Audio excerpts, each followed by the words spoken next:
Class 7 Hindi किसले अध्याय 6 है गंगा स्तुति। इस चैप्टर के सारे क्वेश्चंस को हम लोग हल करेंगे। गंगा स्तुति कविता के कवि कौन हैं? गंगा स्तुति कविता के कवि विद्यापति जी हैं। ठीक है। दूसरा सवाल देखिए, गंगा के किनारे को छोड़ते समय कवि की आंखों में आंसू क्यों बह रहे हैं? इसका कारण क्या है? ठीक है। दूसरा सवाल देखिए, गंगा के किनारों को छोड़ते समय कवि की आंखों से आंसू क्यों बह रहे थे? इसका कारण हमें बताना है।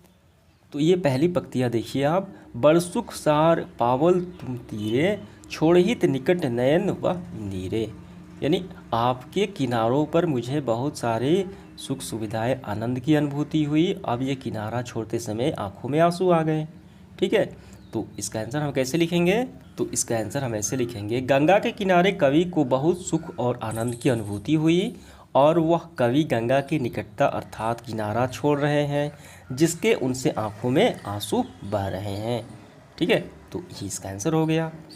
इसके बाद तीसरा सवाल, कवि गंगा से किस अपराध की क्षमा मांगता है? तो यहाँ पे देखिए, कवि जो विद्यापति जी हैं वो अपराध की क्षमा मांगते हैं गंगा से। क्यों मांगते हैं? स्नान करने के लिए अपना पैर गंगा में रखते हैं, तो ये अपराध मानते हैं। ठीक है। ये पंक्ति आप पढ़ेंगे तो ये अर्थ बताया गया है। तो इसका आंसर हम कैसे लिखेंगे? इसका आंसर हम ऐसे लिखेंगे, कवि गंगा स्नान करते समय अपने पैर गंगा में रखते हैं और इसे कवि अपराध मानते हैं कि पवित्र गंगा में पैर जाना, अतः कवि इसे गंगा से क्षमा मांगते हैं। समझ में आ गया? इसके बाद देखिए अगला सवाल चौथा है, कविता की निम्नलिखित पंक्तियों को हमें पूरा करना है। पहला है देखिए, कि करब जब तक जोय ध्याने।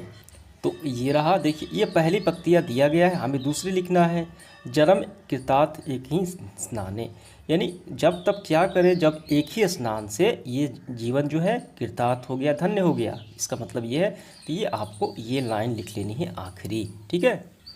ख में देखिए, अंत काल जनु बिरहु से माही। ये कौन सी पंक्तियाँ हैं? आइए देखते हैं।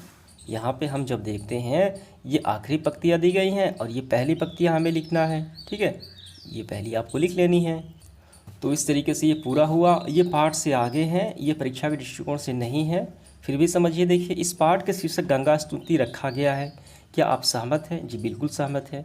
कवि गंगा से क्या कर रहे हैं? स्तुति कर रहे हैं, विनती कर रहे हैं, प्रार्थना कर रहे हैं, बखान कर रहे हैं। ठीक है। ये अपनी गलतियों की क्षमा भी मांग रहे हैं। तो ये शीर्षक बिल्कुल सही है। ठीक है। अब इसके बाद दूसरा, गंगा के अतिरिक्त अन्य नदियाँ हमारे जीवन के लिए उपयोगी है। तो ये कैसे उपयोगी है वो हमें बताना है। तो इस तरीके से हम लिख लेंगे। इसके बाद पर्यायवाची शब्द हमें लिखना है। तो यहाँ पे स्क्रीनशॉट दिया गया है, तो इस तरीके से हम लिख लेंगे पूरा।